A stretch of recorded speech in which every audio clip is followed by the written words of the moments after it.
ભાવનગર જિલ્લાના વર્તેજ પોલીસ મથક વિસ્તારમાં એક શખ્સ દ્વારા 5 વર્ષની બાળકી સાથે દુષ્કર્મ આચરવામાં આવ્યું. બાળકીને લાલચ આપ્યા દુષ્કર્મ આચરવામાં આવ્યું હોવાની માહિતી. ઘટનાના પગલે ઈજાગ્રસ્ત બાળકીને તાત્કાલિક સારવાર માટે હોસ્પિટલમાં ખસેડવામાં આવી. સારવાર ચાલુ છે. ભાવનગર જિલ્લાના વર્તેજ પોલીસ મથક વિસ્તારમાં એક શખ્સ દ્વારા 5 વર્ષની બાળકી સાથે દુષ્કર્મ આચરવામાં આવ્યું. બાળકીને લાલચ આપી આ દુષ્કર્મ આચરવામાં આવ્યું હોવાની માહિતી મળી છે. ઘટનાના પગલે ઈજાગ્રસ્ત બાળકીને તાત્કાલિક સારવાર માટે હોસ્પિટલમાં ખસેડવામાં આવી. તેની સારવાર ચાલુ છે. વર્તેજ પોલીસ સ્ટેશનમાં આ મામલે પોસ્કો એક્ટ હેઠળ ગુનો નોંધવામાં આવ્યો. ફરિયાદના આધારે વર્તેજ પોલીસે ગણતરીના સમયમાં આરોપી શખ્સને ઝડપી લીધો.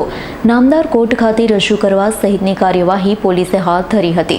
આ ઘટના બાળકોની સુરક્ષાની દ્રષ્ટિએ લોકોએ જાગૃત થવું જોઈએ. પોલીસ તંત્ર દ્વારા પણ કડક પગલાં લેવા જોઈએ. આ ઘટના એક ચેતવણી સમાન છે. દરેક વાલીઓએ પોતાની દીકરીને આવા નરાધમથી દૂર રહે. કોઈ દીકરીઓને લલચાવી ફોસલાવી લઈ જતા હોય તો અન્ય જાગૃત નાગરિકોએ પોતાની ફરજ સમજી આવી ઘટનાઓ અટકાવવા માટે સમાજમાં સંવેદનશીલતા લાવવાની જરૂર છે. સાથે જ કાયદાકીય પ્રક્રિયાઓને વધુ સશક્ત બનાવવાની પણ જરૂર છે. ઓકે સાહેબ, માસૂમ બાળકી સાથે એક દુષ્કર્મની ઘટના સામે આવી છે. શું છે વિગત? વર્તેજ પોલીસ સ્ટેશન વિસ્તારમાં એક દુષ્કર્મની ફરિયાદ દાખલ થયેલ છે. જેમાં હકીકત એવી છે કે ભોગ બનનાર અને આરોપી એક જ વિસ્તારમાં સાથે રહેતા હોય. બપોરના સમયે આરોપી દ્વારા ભોગ બનનારને ચોકલેટની લાલચ આપી પોતાના ઘરે રમવા માટે બોલાવેલ અને ત્યારબાદ આ દુષ્કર્મ કરવામાં આવેલ. આ અનુસંધાને પોલીસ દ્વારા ભોગ બનનારની માતાનું નિવેદન લઈ અને ફરિયાદ દાખલ કરવામાં આવેલા. ભોગ બનનારનું મેડિકલ કરવામાં આવેલું. ત્યારબાદ આ આરોપીને ઝડપવા માટે પોલીસ અધિક્ષક શ્રીની સૂચના મુજબ જુદી જુદી ટીમ બનાવી અને આ આરોપીને અટક કરી લીધેલો છે.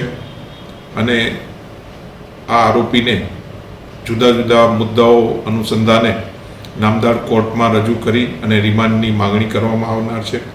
તેમજ આ આરોપીને એની મેડિકલની તપાસ કરી અને આ તપાસ ગતિમાન કરવામાં આવનાર છે. અચ્છા સાહેબ, આરોપીની ઉંમર કેટલી છે? આરોપી શું કરે છે હાલમાં?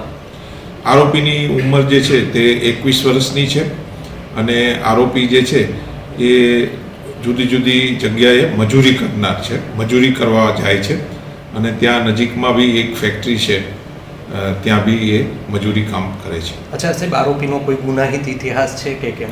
નહીં, આરોપીનો ગુનાહિત ઇતિહાસ નથી. અને આરોપી અને ભોગ બનનાર નજીકમાં જ રહે છે અને બપોરના સમયે એણે એકલતાનો લાભ લઈ અને આ દુષ્કર્મ કરેલાનું. ઇરફાન સોલંકીનો રિપોર્ટ, S9 ન્યૂઝ, ભાવનગર. અમારી તમામ માહિતીથી અપડેટ રહેવા માટે જોડાયેલા રહો S9 ન્યૂઝ સાથે.